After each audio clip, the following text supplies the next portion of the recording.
Estimados alumnos de teoría económica, en el billar, pues hacemos que una bola le pegue a otra para que logre un propósito.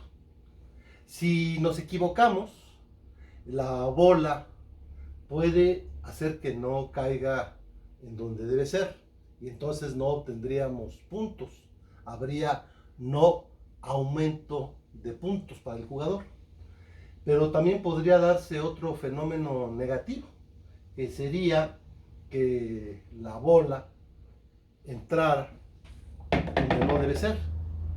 Y entonces esto también nos hace perder el juego. Entonces la única forma en que se puede lograr en un juego de billar es que quien está jugando lo haga con tal precisión que su golpe no sea ni demasiado fuerte ni demasiado débil, porque uno u otro van a provocar el que o no se ganen puntos o el que se pierdan puntos o incluso el que se pierda el juego. Lo mismo pasa con la actividad económica del Estado. Si el Estado tiene una buena intervención en la economía, pues el resultado va a ser mayor eficiencia y eficacia. Esto es, va a haber más crecimiento económico, va a haber más producción en beneficio de todos. También puede ser conveniente una actividad del Estado cuando ésta va a lograr propósitos sociales, como que haya empleo, que haya mejores niveles de bienestar para la población. Pero resulta que aquí tiene que ser perfectamente medida la forma en que actúa el Estado.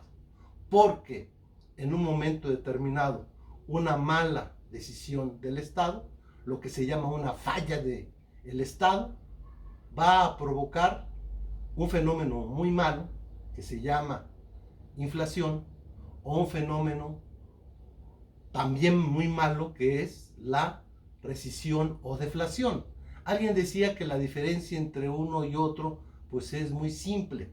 En el caso de la inflación, un huevo cuesta $1. En el caso de la deflación, un peso cuesta un huevo. Dos. Bueno, en economía, en la parte de macroeconomía, lo ideal es que el Estado logre tres cosas al mismo tiempo. Uno, crecimiento económico grande, continuo. Segundo, que logre estabilidad monetaria, estabilidad en los precios. Y tercero, que promueva el empleo. Pero en la práctica, muchas veces el Estado tiene que elegir entre dos situaciones malas. Uno, que se dé inflación, o sea, aumento en los precios, o que se dé recesión con el efecto más grave que es el desempleo. Esta elección la tiene que hacer el Estado, claro, con el impulso y la opinión de la sociedad, ya que ciertas políticas gubernamentales que evitan la inflación crean mayor desempleo y por el contrario, hay políticas económicas que fomentan el crecimiento de la producción y con ello el empleo, pero que necesariamente provocan aumento en los precios. Entonces, esto pues prácticamente se da en los países desarrollados. Hay una situación que se da en nuestros países que es bastante negativa y que desgraciadamente ahora con los efectos del COVID vamos a vivir y estamos viviendo de alguna manera ya en este momento en nuestro país. Esto es la estanflación. Es un periodo en el que al mismo tiempo se da una reducción en la producción y también esto que necesariamente genera desempleo va acompañado de un incremento general de precios. Esta es la peor de las situaciones porque hay las dos cosas, recesión e inflación. La inflación, desde luego, hay de diferentes gravedades. Cuando es muy grave, se va a llamar hiperinflación o inflación galopante. Es la que de alguna manera significa varios dígitos. Hay quienes dicen que la inflación pues es resultado del manejo del Estado, particularmente, por ejemplo, una emisión excesiva de monedas. Por eso hay quienes dicen que en realidad el efecto de la inflación es similar al de un impuesto, porque va a ser un ingreso que va a recaudar el Estado simplemente al crear más dinero y al poner en circulación una mayor cantidad de masa monetaria, o sea, de dinero. Esto pasaba mucho, sobre todo en la época de Luis Echeverría. Luis Echeverría, de repente llegaban las diferentes poblaciones a pedirles: quiero esto, quiero una escuela, quiero una cancha de fútbol, quiero una serie de cosas. Y por cierto, pues ahí está la anécdota de que de repente pues llegaron unos jóvenes, unos niños, pidieron: oye, queremos, señor presidente, que nos dé para nuestra escuela. Y le da, pues, miren, denles 1 millón de pesos. Y de repente llega unos presos: oiga, señor presidente, queremos que se mejoren las condiciones de la cárcel, que haya espacio para deporte, que haya biblioteca, que haya buena comida, etcétera, etcétera. Y dice: sí, cómo no, denles 10 millones de pesos. Y de repente su secretario de Hacienda le dijo: oiga, señor presidente, usted manda, pero ¿por qué a la escuela solo 1 millón de pesos? ¿Y por qué a la cárcel 10 millones de pesos? Y la broma es que la respuesta fue: mire, a la escuela ya no vamos a volver, a la cárcel tal vez sí. Pero quitando la broma, el hecho es de que si el dinero se emite sin respaldo, pues esto provoca lo que se llama ese impuesto de la inflación, ese aumento generalizado de precios, porque el Estado, con su fábrica de hacer billetes que tiene en la calle de Legaria, en la Ciudad de México, pues podría hacerlo libremente. Por eso uno de los avances importantes fue el darle autonomía al Banco de México para que ya no dependa de la voluntad del presidente el que haya más o menos dinero emitiéndose. Otra cosa que es interesante es lo que se llama la indexación, que consiste en lograr quitarle el aspecto inflacionario a los precios, a las cantidades, etc.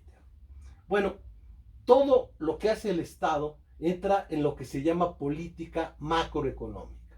Es el conjunto de instituciones y medidas que establece el aparato gubernamental para controlar, coordinar y dirigir la actividad económica con el propósito de lograr ese equilibrio entre crecimiento y inflación.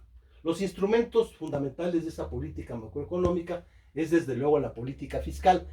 Aquí el impuesto no solamente tiene un propósito recaudatorio, sino de influir en la política económica. Desde luego el Estado es el que más gasto público, hay una política de presupuesto público o de gasto público, desde luego lo que ya mencionábamos, la política monetaria, la política de tasas de interés, la política salarial o política también de precios. O sea, que de estas decisiones se puede lograr, pues, que haya crecimiento, que no haya inflación y que haya empleo. Los errores o aciertos del Estado mejoran o desde luego empeoran y en mucho la vida de la sociedad, la vida económica de la sociedad. Actualmente además hay que considerar que no basta con esas políticas internas. También vivimos un mundo, como lo estamos viendo ahorita con la pandemia, en el cual se vuelve más pequeño, más interdependiente. Por lo tanto, el comercio exterior es fundamental. Entonces también las políticas de comercio exterior, por lo cual se promueve las exportaciones, se limitan las importaciones, pues es parte importante de las actividades que tiene que hacer. Y bueno, esto se regula, se mide a través de la llamada balanza de pagos, que es un registro contable de todas las transacciones, y una parte de esta balanza de pagos es la balanza comercial. La falta de equilibrio entre una balanza comercial y la balanza de pagos, pues tiene, como cualquiera, si es más lo que compra que lo que vende, pues o se endeuda o produce más. Entonces, o una de dos: o hay inversión extranjera, que se llama indirecta cuando es deuda, o inversión extranjera directa, que es inversión que proviene de otros países. Y esto tiene que ver mucho con la idea de lograr crecimiento económico. Y aquí es muy importante establecer una distinción entre dos conceptos que a veces se quieren utilizar como sinónimos, pero no lo son: el crecimiento y el desarrollo. El crecimiento es meramente cuantitativo, es medir el Producto Interno Bruto. Crecimiento tiene que ver con algo que es el bienestar. Esto es, no solamente es el aumento en el Producto Interno Bruto, sino también cuestiones que tienen que ver con la calidad de vida. Una medida importante es la llamada ingreso per cápita, que simplemente es todo el Producto Interno Bruto entre el número de habitantes. Esto nos va a decir aproximadamente a cuánto le toca a cada uno. Claro, es una cifra bastante engañosa, porque ayer ha puesto el ejemplo: en una mesa de un restaurante está un señor que pide un pollo entero y un refresco, y en la otra un pobre que solamente le alcanza para tomar un refresco. Si medimos la comida per cápita de estos dos únicos clientes, sería medio pollo y un refresco por cabeza, y diríamos, pues está bien, pero ¿cuál es la realidad? Uno se tragó todo el pollo y el otro no comió nada.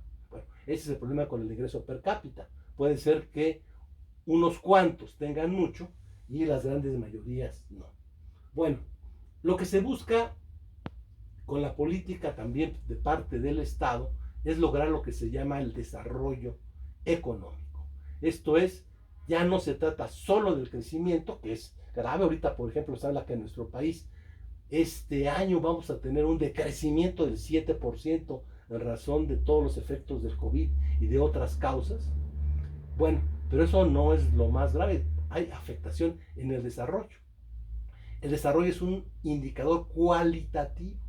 Habla de la satisfacción de las necesidades que tienen las personas, o sea, el bienestar, lo que se llama el bienestar económico neto, que no es lo mismo que el Producto Interno Bruto o el ingreso per cápita.